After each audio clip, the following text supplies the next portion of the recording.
हम लोग जो है ना आगे बढ़ते हैं।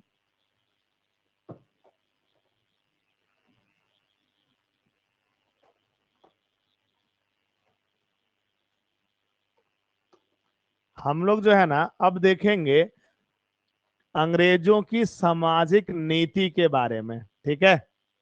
हम्म। हम लोग सामाजिक नीति के ऊपर चर्चा करने जा रहे हैं।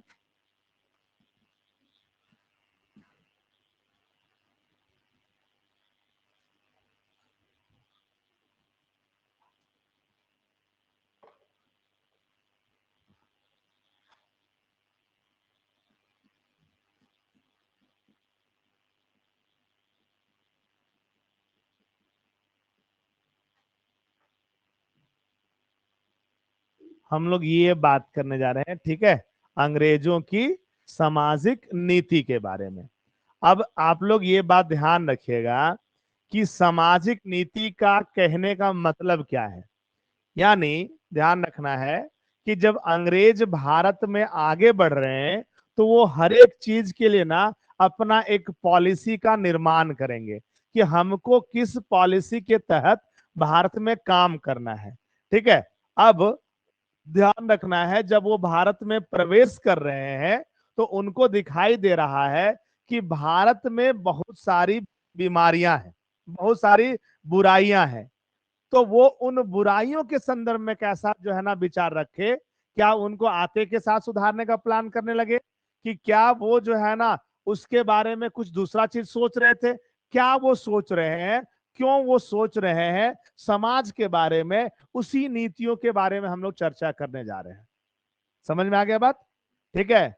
समाज में जो उपलब्ध बुराई है उसी के बारे में उनका क्या पॉलिसी था, इसकी चर्चा हम लोग करने जा रहे हैं। सब लोग एक बात जो है ना ध्यान रखिएगा, जब हम लोग सामाजिक नीति को आगे बढ़ाते हैं तो कि भाई उस दौर में भारत के समाज में क्या क्या बुराई रही होगी। अगर आप देखेंगे भारत में समाज में देखेंगे तो एक बुराई जो है ना सती प्रथा का मौजूद था। हम्म। एक बुराई जो है ना विधवाओं की खराब स्थिति का था। ठीक है। एक जो है ना पहलू कुछ सोसाइटी में या कुछ लोगों के बीच में नर बलि वाला था। ठीक है। और कुछ जगहों पर जो है दास प्रथा जैसे कुछ व्यवस्था का जो है ना चर्चा वगैरह मिलता है। तो कहीं ठगी व्यवस्था या ठगी प्रथा का कहानी आपको सुनाई देता है। ठगी प्रथा का नाम तो सुने ही होंगे आप लोग। आज भी आपको ठगने का काम किया जाता है साइबर के माध्यम से। नहीं, अचानक से फोन आ जाएगा कि आपका एटीएम ब्लॉक हो रहा है, आप जो है ना भैया अगर जारी रखना चाहते हैं इसका सेवा तो आपके नंबर पे ओटीपी गया होगा, भेज दीजिए। ये पुराना हो गया लेकिन टेक्निक बाबू। नया टेक्निक क्या आ गया? नया टेक्निक आ गया, क्या आपने जो है बूस्टर डोज लिया है कोरोना का? अगर लिया है तो ठीक है, नहीं लिया है तो लिंक दिए गए लिंक पर क्लिक करें। और जाहिर सी बात है भारत का अधिकांश लोग ना बूस्टर डोज लिया ही नहीं, बोला कि हम तो ऐसे ही बूस्ट हो गए मटन वटन खा करके। नहीं, ये ध्यान रख लीजिएगा। तो भाई अगर कोई आदमी ज्यादा ही जागरूक है और सोचता है कि बूस्टर डोज भी ले ले तो क्लिक मार देता है, भैया ठगे गए आप। क्या होता है जैसे ही लिंक पे क्लिक करते हैं सारा डिटेल जो है ना आपके मेमोरी में है फोन का, वो जो है ना वो शेयर हो जाता है। जो व्यक्ति उसको भेजा है वो चूंकि वो डिजाइन ही उस तरीके से करा रहता है। अभी एक नया जो है तरीका बता देता है, रिसेंट का 2 दिन पहले का। आपके मोबाइल में अचानक से मैसेज आ रहा है कि भाई आपके घर का जो है ना बिजली बिल नहीं जमा है, अगर आप जो है ना जमा नहीं करते हैं तो आपकी बिजली जो है ना काट दी जाएगी। आदमी डर के मारे कि बिजली कट जाएगा, फिर कौन फजीहत उठाएगा, दिए गए लिंक पे क्लिक कर देता है। ठीक है। भाई बिजली विभाग को इतना फुर्सत है कि वो आपको अब पर्सनली मैसेज करे? हैं? उसको तो इतना फुर्सत नहीं है कि टाइम पे बिल दे दे, तो टाइम पे वो आपको मैसेज कर दे, इतना फुर्सत नहीं है उसको बाबू। अगर आप इस फुर्सत का जो है ना चीज को अगर समझ लेते हैं और ज्यादा ही आप भी अपडेट होने का सोचते हैं और उसमें क्लिक करते हैं तो एक झटके में आपका सारा इंफॉर्मेशन जो है गायब, और एक झटके में आपके अकाउंट से सारे पैसे बाहर जा सकते हैं। और कोई माई बाप नहीं है बाबू उसका। माई बाप कैसे मतलब समझिएगा, ऐसा तो नहीं कि पैसा हवा में उड़ जाता होगा, नहीं ना होता होगा, कोई ना कोई जो है ना अकाउंट में ही फेच होता होगा वो, मतलब उसका जो है ना कहानी जाकर के जुड़ता होगा। लेकिन हमारे यहाँ का पुलिसिया सिस्टम इतना गंदा है कि, या हमारे यहाँ का बैंकिंग सिस्टम इतना गंदा है कि भाई कोई आदमी इस पर जद्दोजहद उठाने का जरूरत नहीं। सिंपल सा बात है, इस अकाउंट से ट्रांसफर होकर किस अकाउंट में गया, 2 मिनट में पता लगा लेगा आदमी। हाइड तो नहीं ना हो सकता है अकाउंट नंबर, 2 मिनट का बात है, पकड़ करके जो है 2 बार धोएंगे तो सारा पैसा वापस आ जाएगा। लेकिन आप गरीब लोग हैं, आम लोग हैं, सवाल नहीं करते हैं तो आपका पैसा वापस नहीं आएगा, आप ठगे जाते हैं। अगर यही पंजाब के उप मुख्यमंत्री की बीवी का पैसा चुरा लिया था, याद है ना, जामताड़ा से 26 लाख रुपया, तुरंत कैसे पकड़ा गया, कैसे जान गया कि जामताड़ा का आदमी जो है चुराया है, और वो लड़का बोला नहीं नहीं हम लौटा दे रहे हैं, बेचारा इसलिए लौटा दिया। और पुलिस वहां इतना एक्टिवली इसलिए काम की क्योंकि उप मुख्यमंत्री का बात है भाई, और ऊपर से पत्नी अपने आप में मुख्यमंत्री, ये बात जो है आप ध्यान रखिएगा।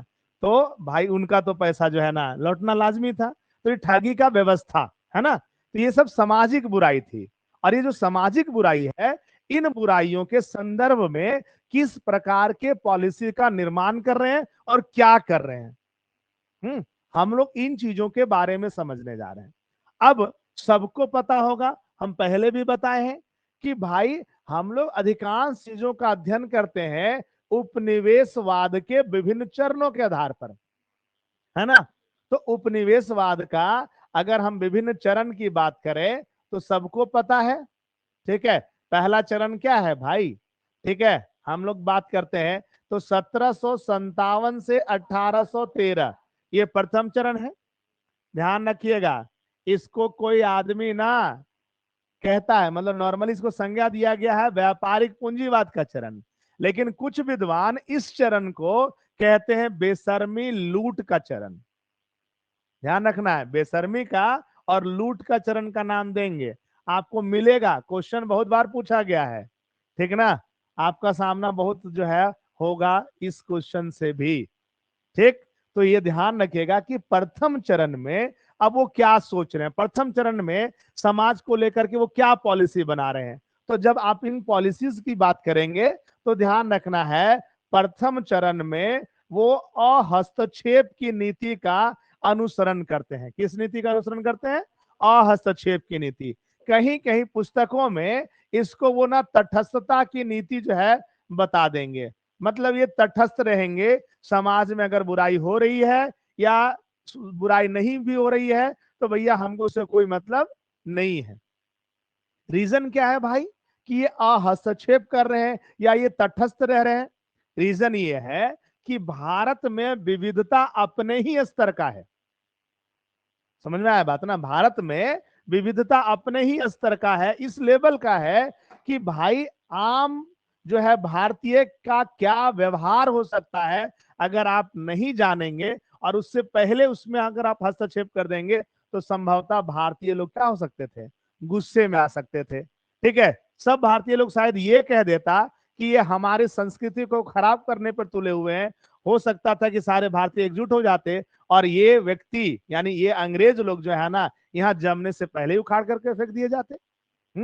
एक बात, मतलब गुस्साने का जो है ना ये एक डर था कि भारतीय लोग गुस्सा जाएंगे, नाराज हो जाएंगे। दूसरी बात ध्यान रखना है, जो नीति या नियम की हम लोग बात करते हैं ना, आप देखेंगे कि अगर एक वर्ग में वो सही है तो दूसरे वर्ग में वही चीज ना गलत हो जाता है। तो किस चीज को सुधारेंगे जब तक आप सोसाइटी को समझेंगे नहीं। सोसाइटी में हिंदू है, मुसलमान है, क्रिश्चियन है, सिख है, जैन है, बौद्ध है, ये तो धर्म के आधार पर हो गया। इसके अलावे क्षेत्र विशेष के ऊपर भी जो है ना बुराई ऊपर नीचे हो जाती है। जैसे कोई मैदानी इलाका का आदमी लोग है उसका कुछ अलग मान्यता है, कोई पहाड़ी क्षेत्र का आदमी लोग है उसका एक अलग मान्यता है, अगर कोई जंगल के क्षेत्र में रहने वाला व्यक्ति लोग है उसका एक अलग मान्यता है। जब तक आप इस पूरे सोसाइटी को समझ नहीं लेते तो वहां पर क्या सुधार करना है आप कैसे जानेंगे भाई। समझ में आया बात ना। तो जब तक वो समझेंगे नहीं तब तक सुधार करने का सोचेंगे नहीं, हस्तक्षेप करने का नहीं सोचेंगे। यानी पहला चीज है विरोध भड़कने की संभावना इनको लगती थी, इसलिए ये हस्तक्षेप नहीं करेंगे। दूसरी बात इसलिए भी हस्तक्षेप नहीं करेंगे क्योंकि अभी तक ये पूरे भारतीय समाज को अच्छे से जानते ही नहीं है। तो ये जो है सोचेंगे या कोशिश करेंगे कि थोड़ा बहुत भारतीय समाज को ना समझ लिया जाए, उसके बाद हम लोग अपने हिसाब से पॉलिसीज को आगे बढ़ाएंगे। तो प्रथम चरण में ये क्या करेंगे, हस्तक्षेप और तटस्थता की नीति को अपनाएंगे। किसी को कोई दिक्कत, ध्यान रखिएगा। हालांकि कुछ नियम कानून बनाएंगे ये, लेकिन वो दबे दबे स्वर में, ध्यान रखिएगा। दबे दबे स्वर में मतलब समझते हैं आप लोग, मतलब क्या, मतलब बनाएंगे लेकिन ये कहेंगे जिसको मानना है भाई मानो, जिसको नहीं मानना है मत मानो, हम बस बना दिए, मेरा मन किया, लेकिन मेरा जो है ना कहीं पे भी मन में ये नहीं था कि हम आपकी भावनाओं को ठेस पहुंचाए। समझ में आया बात ना, मतलब ये खुद डरे हुए हैं और नियम कानून को लेकर के इनका जो है ना कहानी स्पष्ट नहीं रहेगा। ठीक। अब जब ये अगले चरण में प्रवेश करते हैं तो ध्यान रखिएगा, अब इनका जरूरत ना बढ़ गया है। अब इनका जरूरत जो है क्या हो गया है, बढ़ गया है। कैसे बढ़ गया है भाई, जरा समझने का प्रयास कीजिएगा। इस दौर में आते आते, यानी 1813 से 57 के बीच में आते आते तक इनका भारत में ना लगातार साम्राज्य विस्तार हो रहा है, या आप जो है कह सकते हैं कि साम्राज्य विस्तार कमोबेश हो चुका है। ठीक ना, ये बात ध्यान रखेंगे सब लोग। अब जब साम्राज्य विस्तार हो चुका है, तो साम्राज्य विस्तार होगा तो पहला बात यहाँ पे सब लोग जो है ध्यान रखेंगे, इस साम्राज्य पे शासन को चलाने के लिए भैया कर्मचारियों की आवश्यकता है कि नहीं है। हम्म जैसे मान लेते हैं पैसा कितना आ रहा है, पैसा कितना जा रहा है, डाटा रखना पड़ेगा कि नहीं रखना पड़ेगा।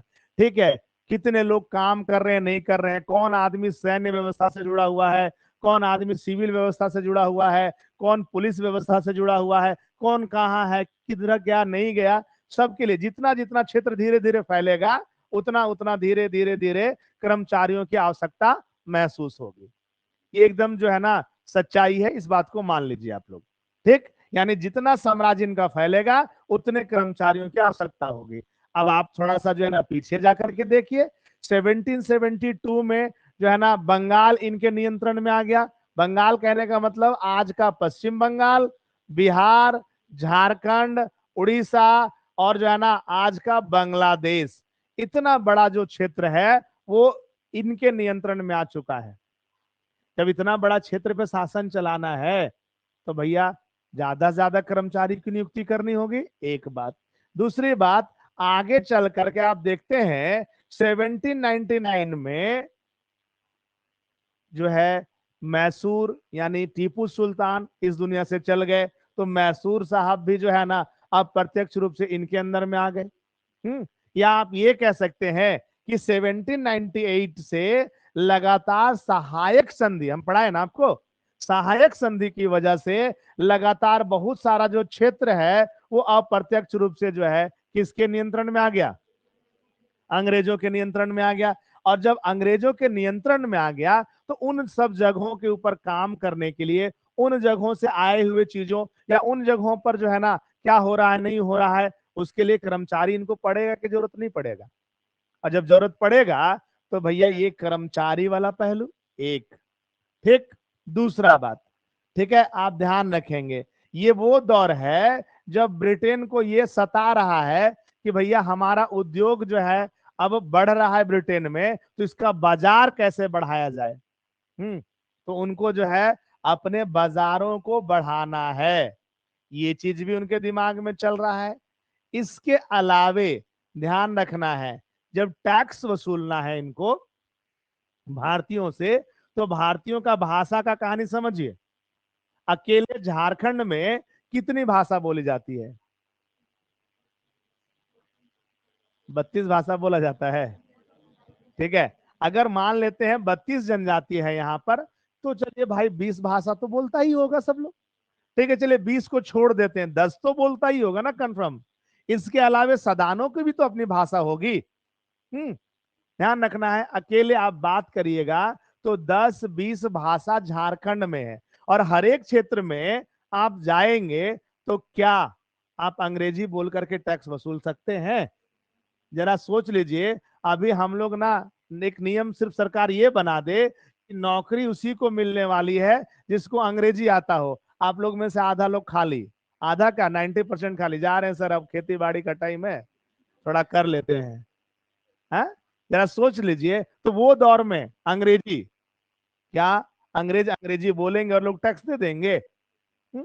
चाहिए उनको क्या, उनसे टैक्स लेने के लिए उन्हीं के गांव या उन्हीं के क्षेत्र का कोई आदमी जो उनकी भाषा को समझता हो और अंग्रेजों की भी भाषा को समझता हो। अंग्रेज अंग्रेजी में बोले और वो आदमी जो है ना, उनको कुड़ुक, मुंडारी, संताली हो, नागपुरी, खोरठा, जिसमें भी है, वो क्या करे, ट्रांसलेट करके बताए कि अच्छा ये पैसा मांग रहा है, इतना इतना बोल रहा है।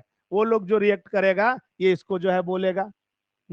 इसको बोलते हैं मीडिएटर, मध्यवर्ती व्यक्ति, या कह सकते हैं आप इसको अनुवादक। ये सब चीजों का अब इनको जरूरत है। अब सवाल है कि इनको बाजार बनाना है, कर्मचारी की आवश्यकता है, अनुवादक की आवश्यकता है, और ऐसी स्थिति में भाई अगर भारतीयों का भरोसा इन पर नहीं बढ़ेगा तो इनके पाले में कौन आएगा? जाहिर सी बात है ना। अगर जैसे मान लेते हैं कि आप लोग यहाँ पे पढ़ रहे हैं, आप लोग में से अधिकांश लोग जो है ना मेरा डेमो लिए, बहुत सारे लोग डेमो नहीं लिए होंगे, डायरेक्ट आ गए होंगे। बहुत सारे लोग डेमो लिए, तब जो है ना ये किए कि हाँ भैया हमको चलो यहाँ पे पढ़ लेना है। मतलब आप क्या कर रहे हैं, वेरीफाई कर रहे हैं ना। एक बार विश्वास जो है आप जमाने का प्रयास कर रहे हैं कि नहीं हमको सर पे भरोसा है, देन आप जो है क्लास अटेंड कर रहे हैं। भरोसा नहीं रहता तो क्या क्लास भरता? नहीं भरता।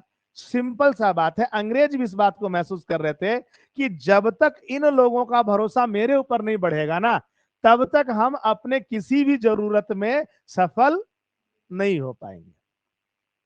तो जाहिर सी बात है इनका भरोसा जीतना है, तो इनका भरोसा जीतना है तो अब जो है ना बुरा को बुरा कहना पड़ेगा, अच्छा को अच्छा कहना पड़ेगा। ध्यान रखिएगा, जैसे एग्जाम्पल, अगर इस दौर में समाज में जो बुराइयां उपस्थित हैं, अगर हम उन बुराइयों का समर्थन कह देते, जैसे मान लेते समाज में दो वर्ग होगा ना, एक बुराइयों का विरोधी वर्ग और एक बुराइयों का समर्थक वर्ग। अगर हम मान लेते हैं कि हम कह देते हैं कि नहीं भाई ये बुराई ना ठीक है, इसका हम समर्थन करते हैं, तो चूंकि ये जो लोग हैं ना, उन लोगों को ज्यादा फर्क नहीं पड़ता। क्यों नहीं पड़ता? क्योंकि वो लोग ना समर्थन कर रहे थे उसका, और बस एक आदमी इनको वेरीफाई कर दिया कि हाँ भाई ये लोग ठीक है, तो इन लोगों के साथ ना ज्यादा लगाव नहीं बढ़ता। लेकिन ना जो विरोधी वर्ग होता है हमेशा कम होता है बाबू, और उसको सोसाइटी में ना बहुत ज्यादा झेलना पड़ता है अगर किसी चीज में वो सुधार करना चाहता है तो वो जो है ना हर जगह से जो है ना परेशान रहता है, और ऐसे में अगर कोई उनका साथ दे दे तो वो सच्चा समर्थक बनता है। अंग्रेज बड़े सोचे समझे तरीके से ये उपाय लगाए कि हमको समाज में उपस्थित बुराइयों के जो विरोधी वर्ग है ना उसको अपने तरफ लाना है, क्योंकि यही व्यक्ति लोग हमारा क्या होगा, सच्चा समर्थक होगा। और ऐसी स्थिति में ये समाज में व्याप्त बुराइयों को दूर करने का ना बीड़ा उठाए।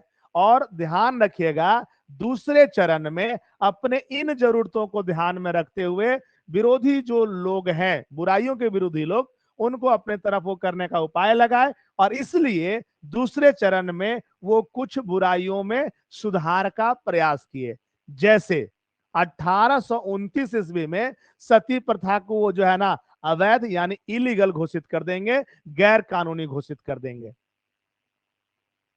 समझ में आ गया बात? अब जैसे ही सती प्रथा को जो है ना अवैध घोषित करेंगे, तो जो लोग भी सती प्रथा को बुरा मानते थे, गलत मानते थे, वो लोग जो है ना अंग्रेजों को मसीहा समझने लगेंगे ना। देखिए बाबू, व्यवस्था का एक कहानी आप लोगों को समझना पड़ेगा। हम लोग जो है ना दूसरे के घर में कुछ हो रहा होता है ना, तो कहते हैं अरे कोई दिक्कत नहीं, उसको एक मात्र घटना मान लेते हैं। जब आपके घर में घटित होता है ना, तब उसका दंश समझ में आता है, उसका दर्द समझ में आता है कि इसका क्या है। जैसे एक उदाहरण, आप लोग ना खाप पंचायत का नाम सुने? अभी वर्तमान में एक बुराई है हमारे हरियाणा के क्षेत्र में। क्या बुराई है भाई?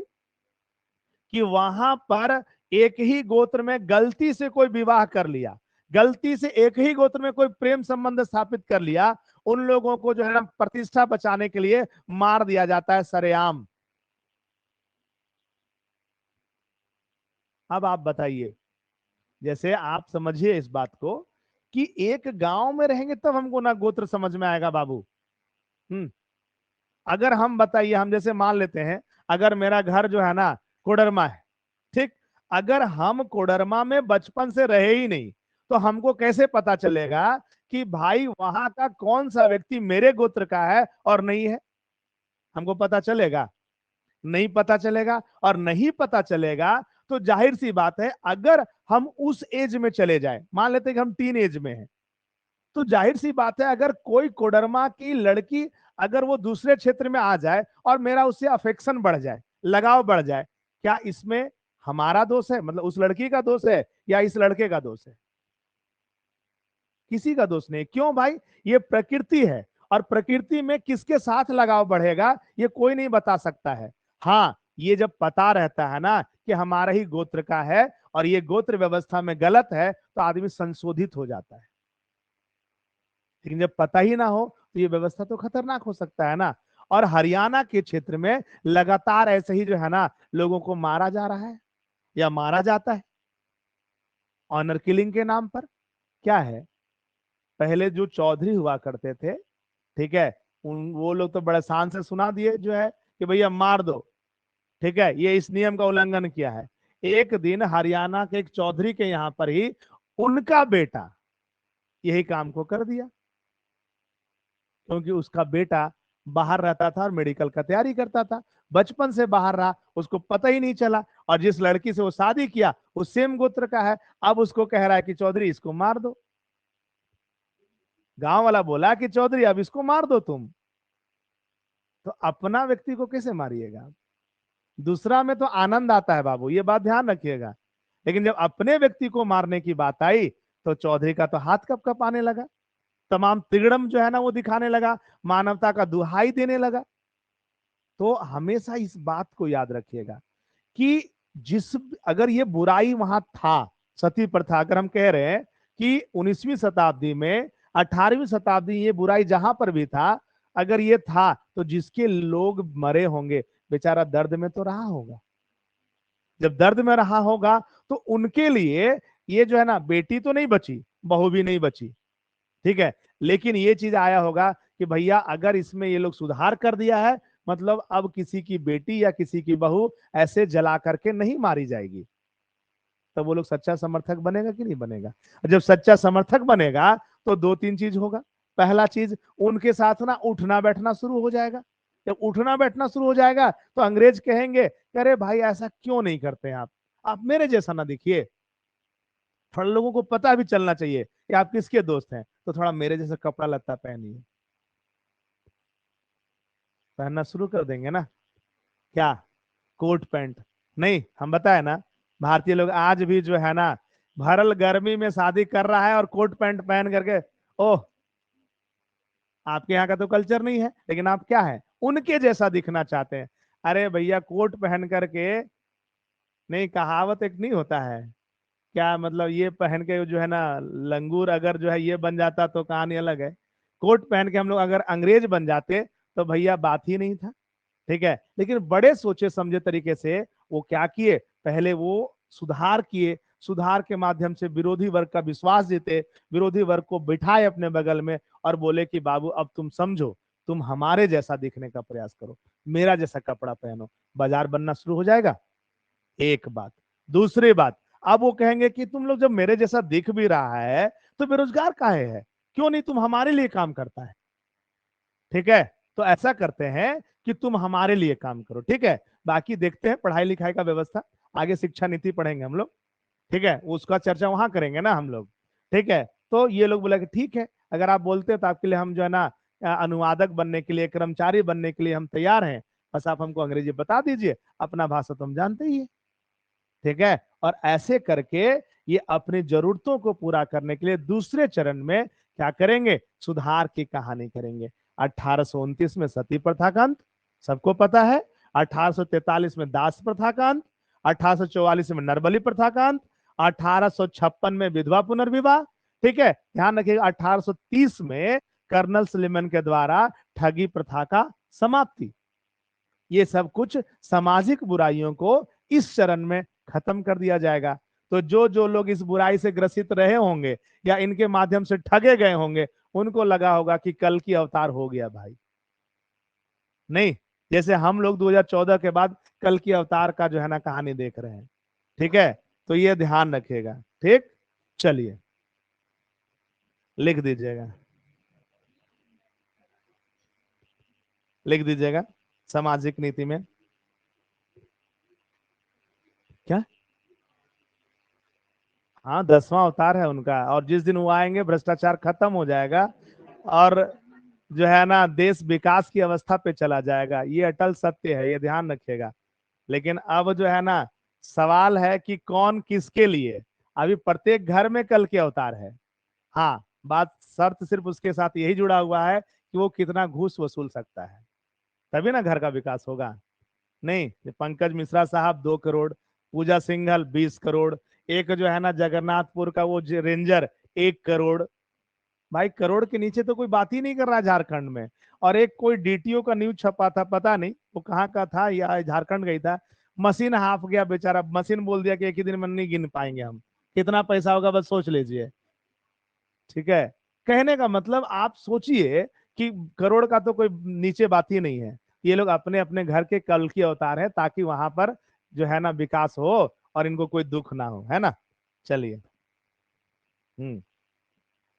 लिखेगा पहला बिंदु, पहला बिंदु लिखेगा, लिखेगा अंग्रेजों ने, अंग्रेजों ने, अंग्रेजों ने उपनिवेशवाद के प्रथम चरण में, उपनिवेशवाद के प्रथम चरण में, उपनिवेशवाद के प्रथम चरण में सामाजिक क्षेत्र में, सामाजिक क्षेत्र में हस्तक्षेप की नीति अपनाई, सामाजिक क्षेत्र में हस्तक्षेप की नीति अपनाई,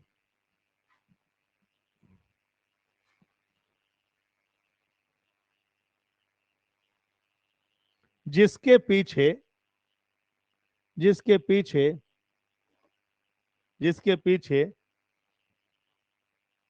जिसके पीछे कुछ महत्वपूर्ण कारण थे,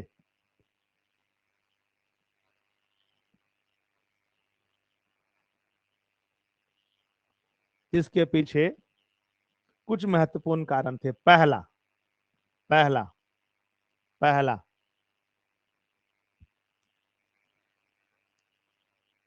पहला, भारतीय समाज, भारतीय समाज, भारतीय समाज, भारतीय समाज के विद्रोही हो जाने का डर, भारतीय समाज के विद्रोही हो जाने का डर, विद्रोही हो जाने का डर। ठीक ना, याद रखेंगे सभी लोग। ये बात सभी लोग याद रखिएगा कि इनको एक डर सता रहा था कि कहीं जनता विद्रोही ना हो जाए भाई, अगर उनके खिलाफ में कोई काम करते हैं या उनके सोसाइटी में हस्तक्षेप करते हैं। ठीक, दूसरा,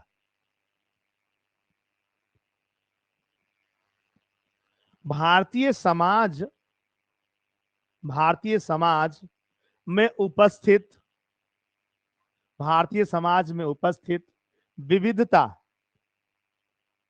भारतीय समाज में उपस्थित विविधता, विविधता का पर्याप्त समझ ना हो पाना। ठीक है, एक तो जो है डर है, ठीक है, लेकिन जो है दूसरा कहानी क्या है कि ये सोसाइटी को ना बहुत अच्छे से समझ नहीं पाए हैं कि कहाँ कहाँ पर क्या है। समझे हैं, कुछ कुछ सोसाइटी को तो समझेंगे ही ना, 1608 से रह रहे हैं, समझेंगे। लेकिन क्या है कि ये उस दौर में एक ही सोसाइटी में ना हम लोग बड़े गुत्थम गुत्थे तरीके से रहते हैं ना। ऐसा नहीं है कि ये जैसे ये 4 कमरा है मान लेते हैं, तो एक कमरा राजपूतों का होगा, एक ब्राह्मणों का होगा, एक जो है ना कोई वैश्य वर्ग का होगा, ऐसा नहीं है। हम लोग जो है ना एक ही गांव में ना सब लोग रहते हैं। नहीं, पता चला कि ये बड़ा सा गांव है, तो वो कोना में राजपूत मिल जाएगा, वो कोना में ठाकुर मिल जाएगा, उसमें ग्वाला मिल जाएगा, तो उसमें कोई दूसरा, इसमें कोई दूसरा, ऐसे ही करके गांव में ऐसे गुत्थम गुत्ती है। एकाध वर्ग को समझना अलग बात है, लेकिन ना ये जो विविधता है, ठीक है, इन सारी चीजों को समझना थोड़ा सा वो दुरूह कार्य था, इसलिए अब ये समय लेना चाहते थे। और इसीलिए प्रथम चरण में अहस्तक्षेप की नीति को आगे बढ़ाया। ठीक है, नेक्स्ट। नहीं, यहां से नहीं, मेन पॉइंट में आ जाइए, मेन पॉइंट में आ जाइए। ठीक है, चलिए लिखेगा। उपनिवेशवाद के दूसरे चरण में, उपनिवेशवाद के दूसरे चरण में,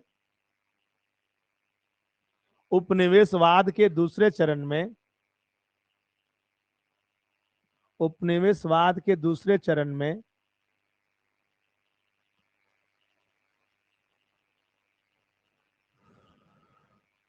उपनिवेशवाद के दूसरे चरण में, दूसरे चरण में अंग्रेजों ने, अंग्रेजों ने, अंग्रेजों ने अपनी साम्राज्यवादी जरूरतों को ध्यान में रखते हुए, अपनी साम्राज्यवादी जरूरतों को ध्यान में रखते हुए, अपनी साम्राज्यवादी जरूरतों को ध्यान में रखते हुए, साम्राज्यवादी जरूरतों को ध्यान में रखते हुए, को ध्यान में रखते हुए, रखते हुए सामाजिक क्षेत्र में, सामाजिक क्षेत्र में हस्तक्षेप की नीति, हस्तक्षेप की नीति, हस्तक्षेप की नीति को आगे बढ़ाया, हस्तक्षेप की नीति को आगे बढ़ाया। साम्राज्यवादी जो है जरूरत क्या क्या, ये जो हम आपको बताए अभी, ठीक ना, ये ध्यान रखना है। आप लोग इसको जो है ना साइड में कहीं नोट डाउन कर लेंगे कि साम्राज्यवादी जरूरत मतलब क्या, कर्मचारियों की आवश्यकता, वो क्या कहते हैं, मध्यवर्ती लोगों की आवश्यकता, या फिर जो है ना बाजारों की आवश्यकता, ये सब पूरा करना है ना। ठीक है, तो उसके लिए भरोसा जीतना था। चलिए नेक्स्ट पॉइंट लिखेगा। द्वितीय चरण में, द्वितीय चरण में, द्वितीय चरण में, द्वितीय चरण में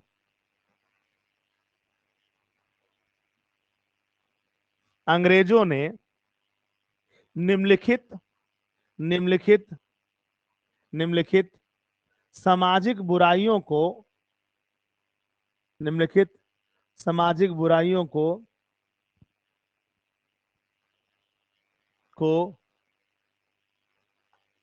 समाप्त या गैर कानूनी, समाप्त या गैर कानूनी,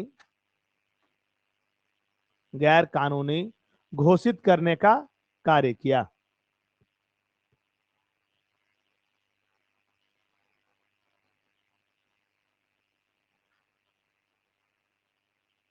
ठीक ना, ये ध्यान रखिएगा, 3 कॉलम बनाइएगा। ठीक, पहले कॉलम में लिखाइएगा, लिखिएगा बुराई, पहले कॉलम में लिखिएगा बुराई, पहले कॉलम में लिखिएगा बुराई। दूसरा में लिखिएगा समाप्ति का वर्ष, समाप्ति का वर्ष। और तीसरे वाले में लिखिएगा, तीसरे वाले में लिखिएगा गवर्नर जनरल, गवर्नर जनरल। अब ध्यान रखना है, ठीक है, हम इससे पहले भी आप लोगों को कुछ काम दिए थे। क्या दिए थे? हाँ, किसके समय में, ठीक है, याद रख लीजिएगा। मतलब आयोग सब गठित हुआ था ना, तो किस गवर्नर जनरल के समय में, ये बात होगा ना, हम बताए थे। कितने लोग आप लोग अपडेट किए वो तो हम पूछ लेंगे, घबराने का बात नहीं है, ठीक ना। लेकिन जो है ना वो कर लीजिएगा। तो फिर एक काम आपके ऊपर छोड़ेंगे, यहाँ जितना भी जगह पे गवर्नर जनरल है हम वो नहीं लिखवाएंगे, ये आपको फिल करना पड़ेगा और हमको बताना पड़ेगा। ठीक, वैसे आपको हम बता दे रहे हैं, कल आप लोग टेस्ट देने आएंगे, टेस्ट सीरीज 8 बजे से चलता है। तो आप लोग एक नोट्स जो है ना वहां से ले लीजिएगा, मिसलेनियस हिस्ट्री का डाटा सीट वाला, ठीक है। और उसमें गवर्नर जनरल वगैरह का भी लिस्ट होगा और कुछ अन्य फैक्ट होंगे जो आपके लिए ना काम जो है वो करेगा, ठीक है। हम बोल देंगे, निकलवा करके वो रख देंगे, ठीक। अगर कल नहीं हो पाया मान लेते हैं, ठीक है, क्योंकि हम लोग जो है ना झारखंड सरकार के अधीन रह रहे हैं, लाइट वाइट का बहुत अच्छा जो है व्यवस्था भी चल रहा है, तो याद रखिएगा हो सकता है आपको नाम ही मिले, तो सोमवार को किसी हालत में मिल जाएगा, ठीक। हम्म। चलिए आ जाइए, बुराई में लिखे सबसे पहले सती प्रथा। हम्म।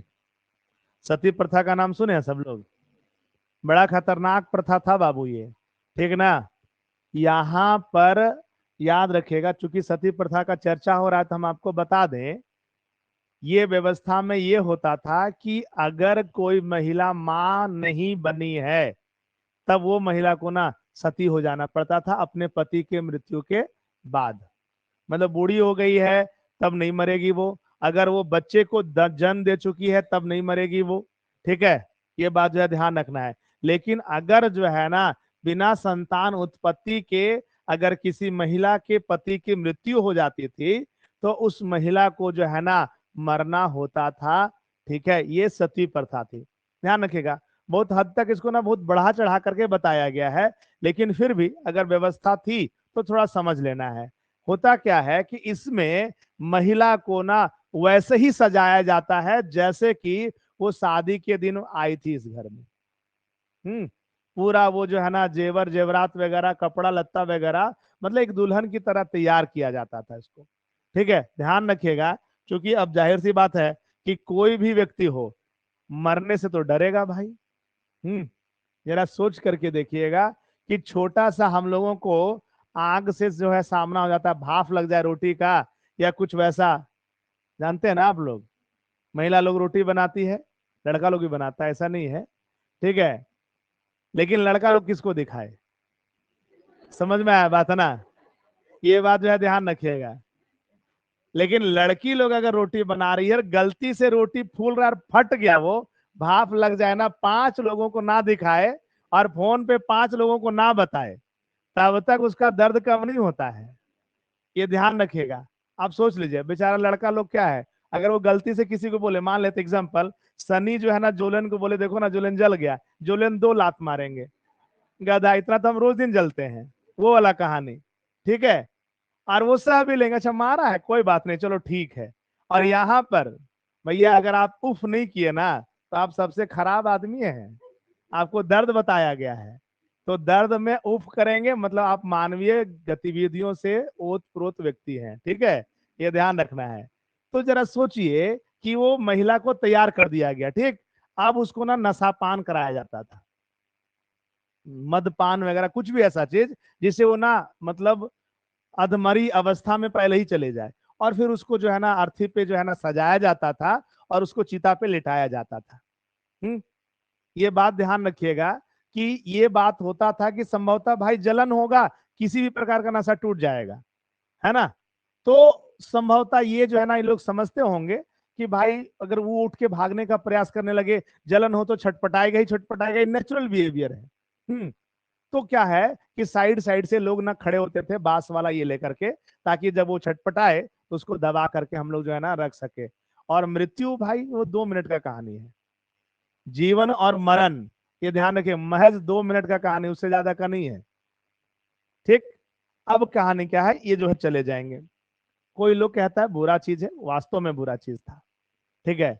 लेकिन कुछ साम्यवादी लोग इसको अलग तरीके से परिभाषित करते हैं बाबू, ये बोलते हैं कि ब्राह्मणों का ये सोचा समझा साजिश है। थोड़ा साम्यवादियों की बात पे भरोसा ना भी करिएगा, हम पहले ही बता दे रहे हैं, लेकिन हम इसलिए इसको बता दे रहे हैं कहीं पे चर्चा मिल जाएगा, हो सकता है आप घटना चक्र ही बना रहे हो, नीचे डिफाइन कर दिया हो कि जो है ना फलाना राइटर इस प्रकार का बात बोला है। ध्यान रखिएगा, साम्यवादी लोग हर बात को ब्राह्मणवादी सिस्टम से ही ले जाकर के जोड़ देते हैं, जो सरासर गलत है, ठीक है। लेकिन वो कहते हैं कि भैया ऐसा करने के पीछे रीजन क्या था, तो साम्यवादी कह रहे हैं कि ऐसा इसलिए क्योंकि यही ब्राह्मण वर्ग है जो उनको जलवाने में भी जो है ना सहयोग देता है, और बाद में अस्थियों के चुनाव में भी, मतलब जब जल जाएगा ना तो अस्थि को चुनने का काम कौन करता है? ठीक है, तो ऐसी स्थिति में वो जो सोना चांदी वगैरह जो पहन करके वो गई है, ठीक ना, वो गल करके हार था मान लेते हैं, या कानवाली था, या कुछ भी चीज था, वो ना शेप बदल करके वो जो है ना वो एक मुट्ठे में आ जाएगा। समझ में आया बात ना? वो हार के रूप में नहीं रहेगा, लेकिन गल करके वो जो है ना एक जगह जमा हो जाएगा, फिर इसको जो है ना उठा करके ले आते थे और अपने लोभ और लालच के लिए ऐसा करते थे। लेकिन संभवतः ऐसा नहीं होता होगा, जहां तक हम लोग भी चीजों को समझ सकते हैं। ठीक है, खैर ये ध्यान रखिएगा, हर बात पे साम्यवादी लोग ब्राह्मणों को दोष देंगे, ध्यान रखना है ये बात। ठीक, अब किताब अलग अलग होता है बाबू, जैसे एक चीज को समझिएगा, हम लोग बिपिन चंद्रा का बुक पढ़ने क्यों बोलते हैं? बिपिन चंद्रा भी साम्यवादी राइटर है, ये बात सब लोग ध्यान रखिएगा। ठीक, लेकिन चूंकि उनको जो है ना राष्ट्रीय स्तर के सिलेबस को डिजाइन करने के लिए जो है ना बनाया गया था, ठीक है, और वो जो है ना एनसीईआरटी के लिए लिखे, तो हो सकता है थोड़ा मन जो है ना सच लिखने का उनका आगे ज्यादा बढ़ गया हो, तो वो आदमी जो है ना साम्यवादी विचारधारा से हट करके अपने विचारधारा को सही तरीके से लिख दिया वहां पर। लेकिन अगर आप ना दूसरे साम्यवादी जो है राइटर्स का पुस्तक पढ़ेंगे, तो आपका दिमाग विद्रोही हो जाएगा।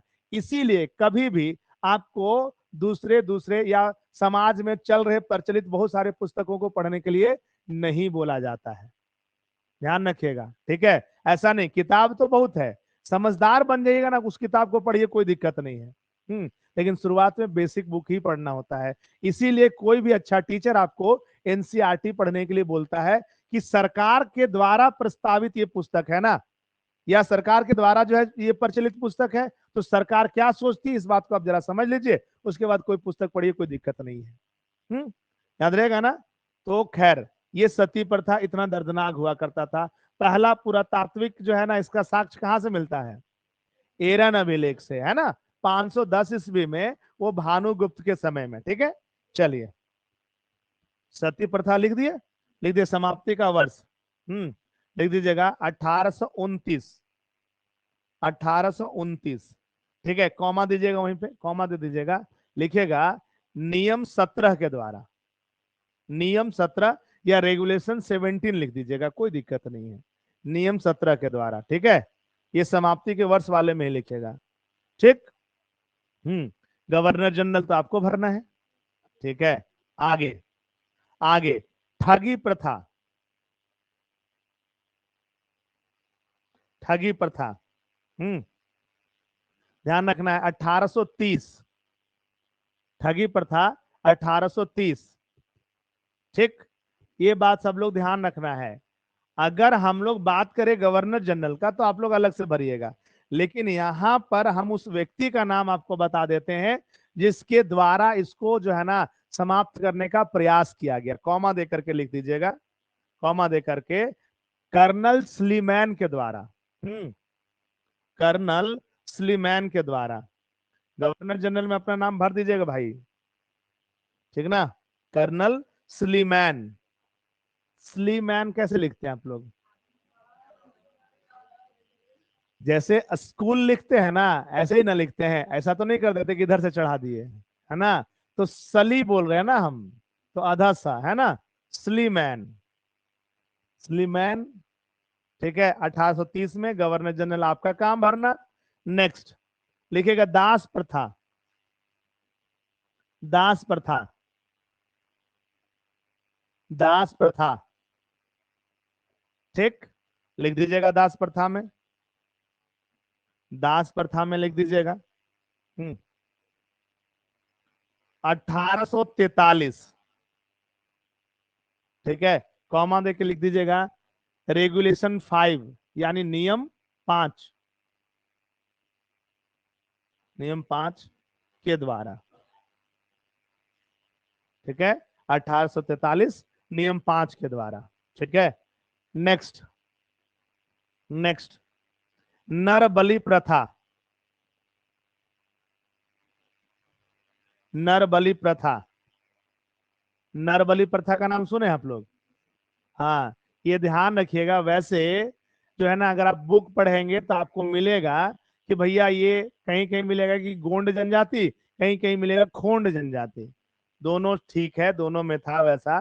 ठीक है। तो ये जो है गोंड हो या खोंड हो, ठीक है, इन जनजातियों में ना एक व्यवस्था पाई जाती थी कि उन लोगों का मान्यता था कि कोई कार्य अगर वो कर रहे हैं, ठीक है, तो उसके होने और ना होने के बीच ना एक ही कहानी रहता था कि अगर आप नर बलि नहीं दिए हैं तो आपका कार्य पूर्ण नहीं होगा, अगर आपने बलि दे दिया तो आपका कार्य पूर्ण होगा। और इसके लिए ये बात सब लोग ध्यान रखेंगे कि भैया आप अपना कार्य को पूर्ण करना चाहते हैं, इसके लिए ये था कि 11 वर्ष या इससे नीचे के किसी बच्चे की बलि दी जानी थी।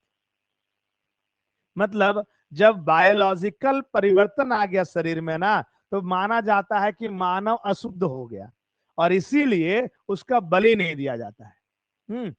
तो बायोलॉजिकल जो चेंजेस है शरीर में वो 11 वर्ष या उसके बाद होना शुरू होता है। तो जनरली इस वर्ष या इससे नीचे वाले बच्चे या बच्चियों की बलि दी जाती है। अभी भी एक आध घटना, जैसे एक बार भुरकुंडा का घटना घटित हुआ था आज से शायद 3-4 साल पहले, कि कोई बाबा वहां पे तांत्रिक विद्या को सीख रहा था और 2 बच्चियों को जो है ना मार करके वो वहां पे पुआल उवाल जो रहता है उसमें वो डाल दिया था, बालू में शायद ना, कुछ ऐसा। तो ये ध्यान रखना है, कुछ जो है ना विकृत मानसिकता के लोग होते हैं, अगर ऐसा होता तो भाई हर आदमी मार मार के नहीं ये कर देता, तो पता चलता है कि दुनिया खत्म हो गया। नहीं, खैर जो भी है ये चीज जो है ना चलता है। इसको आप कैसे समझते हैं भाई? आज ना मॉडर्न एरा में आप लोग आ गए और मॉडर्न एरा में क्या हो गया, नर का स्थान जो है ना मुर्गा ले लिया, नर का स्थान जो है ना बकरी ले लिया, खस्सी ले लिया। बोलिए कि कहाँ नहीं जाते हैं आप लोग?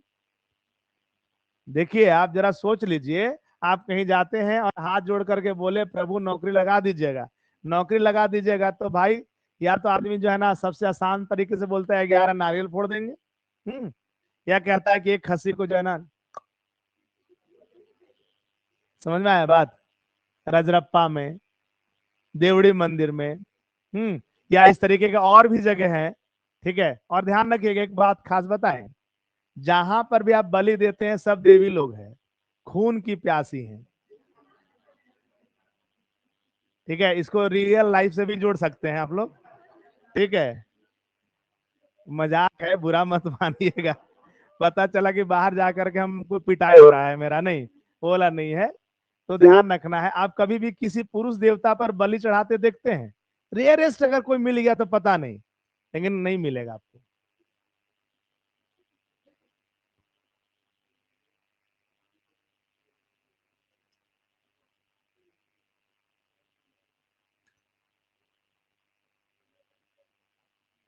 कौन जनजाति? उरांव जनजाति? ये तो आप ही लोग बताएंगे, पीछे आपके दोस्त लोग वही लोग हैं। ठीक है, बहुत पिटाई पड़ने वाला है।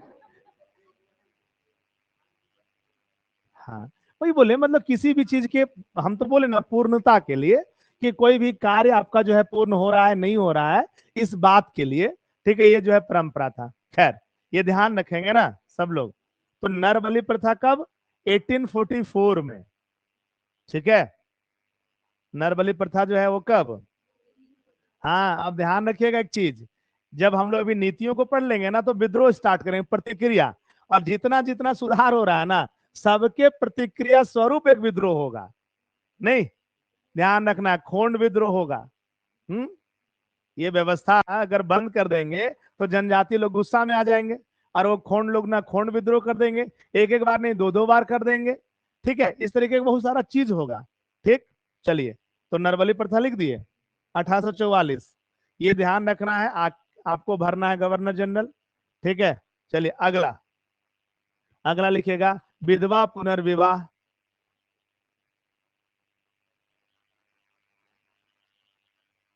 लेकिन इसको समाप्त नहीं ना किया गया था, ये ध्यान रखना है, इसको ना अलग तरीके से लिखना होगा। विधवा पुनर्विवाह लागू किया गया, ऐसे लिखना होगा, विधवा पुनर्विवाह लागू किया गया। ठीक है, उधर समाप्ति वर्ष जहां पे लिखे हैं ना, उधर जो है उसी वाला लाइन में लिखेंगे, लेकिन थोड़ा लाइन बदल देंगे, शब्द बदल देंगे। ठीक है, लिख दीजिएगा कि 1856 ईस्वी में, 1856 ईस्वी में इससे संबंधित, इससे संबंधित अधिनियम इससे संबंधित अधिनियम पारित हुआ।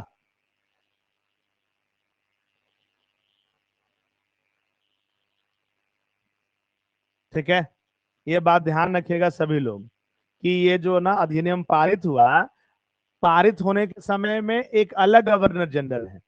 ठीक है, और जब पहला विधवा विवाह हो रहा है ना, उस समय एक अलग गवर्नर जनरल होंगे। ठीक, और दूसरा बात एक और चीज समझिएगा कि इस व्यवस्था को यहां तक पहुंचाने में, यानी विधवाओं को विवाह का अधिकार दिलवाने में एक व्यक्ति का बहुत बड़ा योगदान रहा। जब हम लोग समाज सुधार आंदोलन पढ़ेंगे ना, वहां देखेंगे ईश्वर चंद्र विद्यासागर।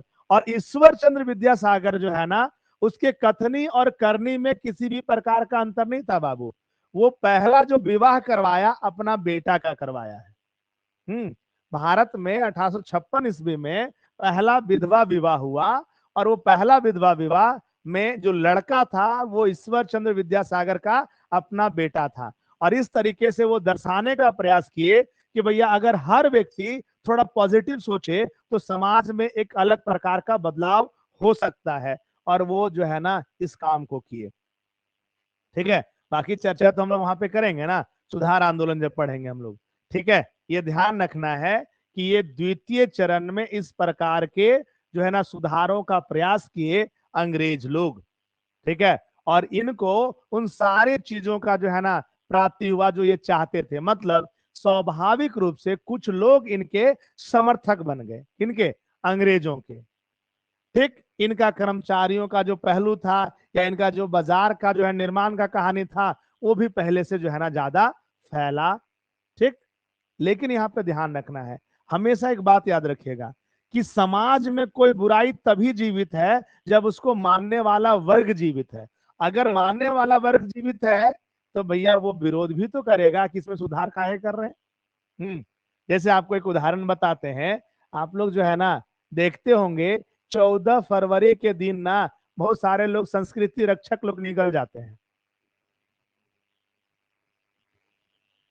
देखे हैं कभी? नहीं देखे हैं? देखे होंगे, सुने होंगे, पेपर में पढ़े होंगे। ये सारे लोग ना फ्रस्ट्रेटेड लोग हैं, अपने जीवन में कभी कुछ प्राप्त नहीं हुआ ना, तो दूसरे को भी जो है ना प्राप्त नहीं करने दे रहे हैं। ठीक है, अब एक चीज, क्योंकि वास्तव में उनको संस्कृति का इतना ही जो है ना ये होता कि हमको रक्षा करना है। भाई न्यूक्लियस मॉल के सामने रोज दिन शाम खड़ा तो हो जाइए आप। आपको संस्कृति का भौंडापन जो होता है ना, लोग अपने जो मानसिकता को समझ करके रखे कि कपड़ों से ही मॉडर्न होता है आदमी, वो आपको वहां पे दिखाई देगा। विचार भले ही गंदा हो लेकिन कपड़ा मॉडर्न होना चाहिए। विचार भले ही व्यक्ति का ना एकदम जो है ना क्षुद्र है, लेकिन उसके हाथ में सिगरेट होना चाहिए।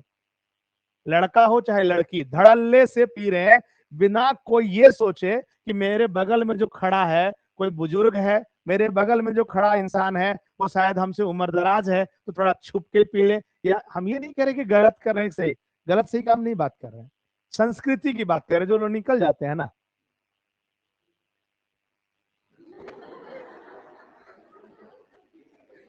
एक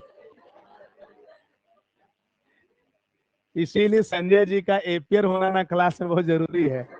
नहीं, कभी कभार क्लास को ये कर देते हैं, एक दिन में कुछ नहीं होता है। संजय जी आपका कहना सही, हम क्या बोले, ये फ्रस्ट्रेटेड लोग हैं, इनके दिमाग में गंदगी भरा पड़ा है, संस्कृति का अर्थ नहीं जानते हैं, वो लोग ये काम करते हैं। संस्कृति का अर्थ जो लोग जानेगा ना, वो संस्कृति का विकास का काम करता है। दक्षिण भारत में जाकर के देखिए, चाहे कोई भी धर्म हो, हिंदू धर्म हो या इस्लाम हो या मान लीजिए ना आप क्या कहते हैं क्रिश्चियनिटी हो, धर्म का विकास क्या होता है वहां जाकर के सीखिए। धर्म किसको कहते हैं? यहाँ पे तो सिर्फ नंगा नाच होता है। त्योहार आ गया तो पैसा वसूल करके ना, जैसे सरस्वती पूजा आ गया या जो है कुछ भी उस तरीके का चीज आ जाता है, लोग क्या करता है, उनको ना एडिडास का जूता पहनना सपना देख रखे हैं, तो चंदा वसूलने पहुंच जाते हैं। 5 रुपया का एक जो है ना ये छापते हैं, सरस्वती पूजा महोत्सव, काम खत्म, या कुछ भी ऐसा। ठीक ना, आजकल देखिए सब पूजा में, कर्मा पूजा हो तो भी चंदा, सरहुल हो तो भी चंदा, सरस्वती पूजा हो तो भी चंदा, विश्वकर्मा पूजा हो तो भी चंदा, सबके लिए चंदा लेने के लिए सब लोग आ जाते हैं। और चंदा का होता क्या है? चंदा का कुछ नहीं होता है। अगर हिसाब किताब वहां दे तो ठीक है, नहीं तो पूजा के बाद ना सबका जींस जो है ना वो पेपे वाला हो जाता है, जूता एडिडास वाला हो जाता है, और टोपी जो है ना थोड़ा अपने स्टाइल का हो जाता है। संस्कृति रक्षक लोग नहीं है ये, वास्तव में जिसको संस्कृति का समझ होगा वो अलग तरीके से काम करता है, ठीक ना।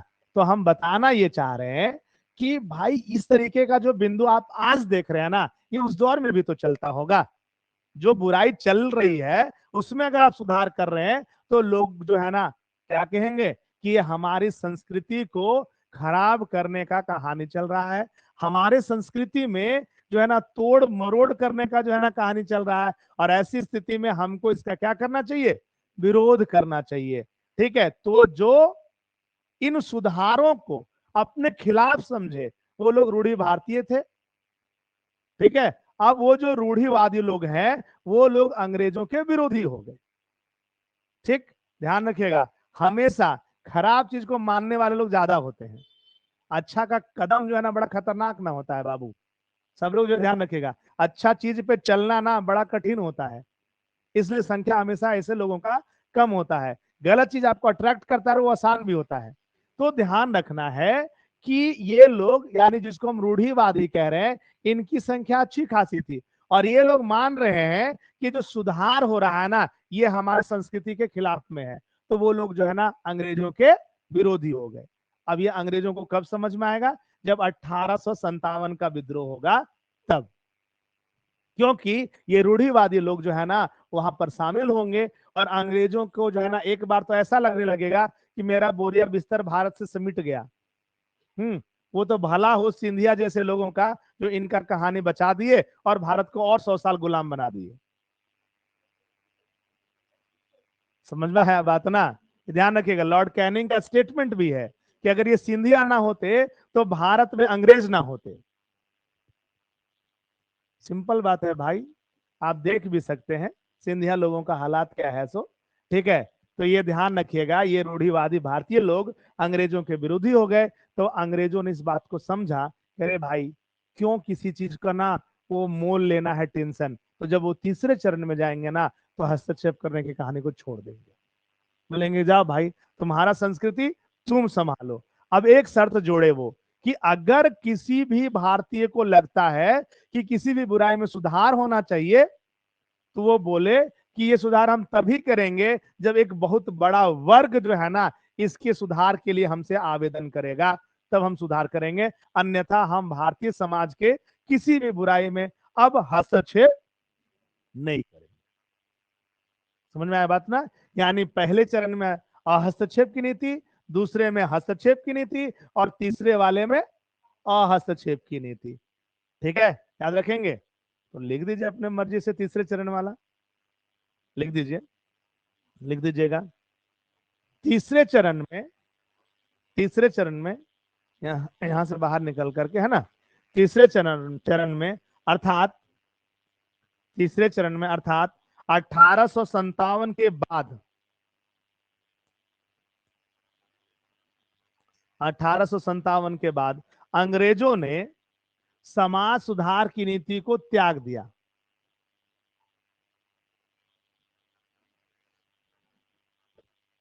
अंग्रेजों ने समाज सुधार की नीति को त्याग दिया।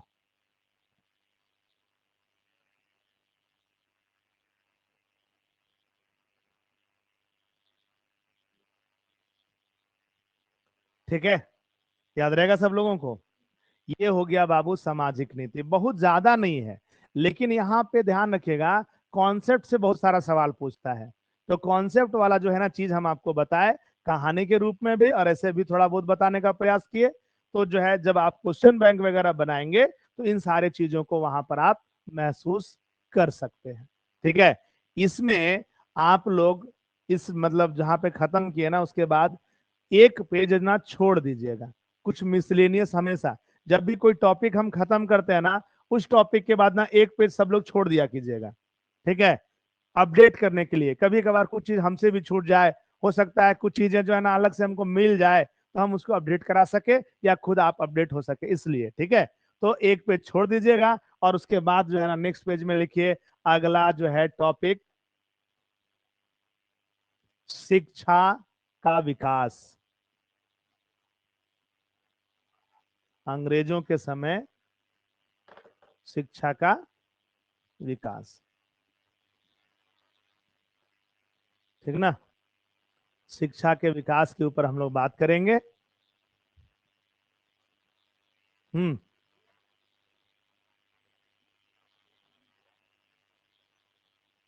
ठीक ना। और इसको हम लोग जो है ना नेक्स्ट क्लास में करेंगे, ठीक है। शिक्षा का विकास, आप लोगों का काम है शिक्षा के विकास से संबंधित क्वेश्चन को ना बना करके आना है, घटना चक्र या जो भी क्वेश्चन बैंक आपके पास है उससे। एक चीज, ठीक है। दूसरा बात, अगर चूंकि आप लोगों का कल टेस्ट होगा, या कुछ लोग जो है ना संडे को टेस्ट देते हैं, ठीक है। तो जब भी टेस्ट देते हो, आप कल देते हो चाहे आज देते हो, ठीक है, वो अपनी जगह पे है। अब मतलब टेस्ट देने के बाद भी जिस दिन टेस्ट देंगे कम से कम उस दिन तो बिजी आप रह जाते हैं, क्योंकि 150 क्वेश्चन जाकर के घर में मिलान करते हैं, थोड़ा ढूंढते हैं चीजों को। वो ठीक है, तो एक दिन का आपको गैप मिला, आप लोग ये टॉपिक भी पढ़ने का प्रयास कीजिएगा। एनसीईआरटी से पहले वहां से पढ़ने का प्रयास कीजिएगा, ठीक है। शिक्षा का विकास, ठीक है। तब आपको जो है ना अंग्रेजों का मोटो समझ में आएगा, और उसके आधार पर हम लोग किसी विशेष निर्णय पर पहुंच पाएंगे। ठीक। चलिए हम लोग मिलते हैं सोमवार को, लेकिन टेस्ट होगा कल, ठीक है। हम्म। और एक बात बताइए, आप लोग बहुत सारे लोग सुनते हैं कि क्वेश्चन ले जाते हैं, टेस्ट नहीं देते हैं। टेस्ट अपियर हुई है इसलिए हुई है ना, अगर इनरोल्ड हुए हैं तब की बात कर रहे हैं, जो नहीं है तो हम उनको नहीं कह रहे हैं। जबरदस्ती मेरा नहीं कहना है कि आप जबरदस्ती जो है ना इनरोल्ड हुई है, लेकिन जो आदमी टेस्ट में इनरोल्ड है उनसे जो है ना निवेदन है कि भैया ये मान के चलिए ना कि आपका शनिवार को भी क्लास है, आ जाइए 8 बजे देने के लिए। क्या होगा ना, यहाँ बैठ के देना और घर में बैठ करके देना दो अलग अलग चीज है बाबू। घर में ना आप थोड़ा कैजुअल हो जाते हैं, सुस्त हो जाते हैं, अपनी मर्जी से चीज करते हैं। कभी सूत के दे रहे हैं, कभी बैठ के दे रहे हैं, कभी कोई आ गया तो उसको चाय पिला के दे रहे हैं। वैसे नहीं करिए। एक ना 3 घंटा 2 घंटा बैठने में जो लगता है ना क्षमता, और वो जो कंसंट्रेशन, उसका फील करिए अपने आप को। दूसरा बात, ओमार सीट को रंगने में एकदम कोताही मत करिएगा कोई आदमी। हर एक बिंदु को भले देखिए, रोल नंबर वगैरह जो प्रोवाइड कराया गया वो तो कराया ही गया होगा, या जो भी चीज है। अगर आप इन एग्जाम देने जाएंगे तो करते होंगे ना राउंड, के नहीं करते होंगे। तो अगर आदत यहीं से बना रहेगा तो क्या दिक्कत है। ये एग्जाम के लिए आपको प्रिपेयर करता है। देखिए हम ये नहीं कहते हैं कि हमारा ही क्वेश्चन आ जाएगा एग्जामिनेशन में, ये जो भी कहता है भैया वो भगवान है, हम नहीं कहते हैं, नहीं आता है। लेकिन क्वेश्चन इस तरीके से बनाने का बात होता है कि आप उसको ना पढ़ने पर ना आपके अंदर एक क्षमता जागे कि हमको मेहनत करना चाहिए। अच्छा ये क्वेश्चन भी हमको पकड़ना था, हमारे पकड़ में नहीं आ रहा है, तो इसको थोड़ा दूसरे से देख लेते हैं, किसी तीसरे से देख लेते हैं, और ये वाला कहानी आपको बढ़ाना चाहिए, ठीक है। तो ये बात सभी लोग ध्यान रखिएगा, अगर है इनरोल्ड है तो। अगर किसी को जो है नहीं दे रहे हैं तो हम तो तलवार लगा के तो नहीं बोलेंगे ना कि दे दीजिए, लेकिन ये प्रैक्टिस करने का बात है ना, अपने आप को मजबूत बनाने का। और ईमानदारी से देखिए, कोई आदमी अगल में क्या कर रहा है बगल में क्या कर रहा है छोड़ दीजिए, आप अपने सुधार के लिए आए हैं। एकदम जितना भी जगह मिले अपने क्वेश्चन पे, अपने बुद्धिमत्ता से, आपका जो बुद्धि कह रहा है उसके आधार पे ना क्वेश्चन का आंसर करिए, तब आप में एक सकारात्मक सुधार होगा, ठीक है। और वो काम को करिएगा, ठीक। चलिए मिलते हैं हम लोग सोमवार को।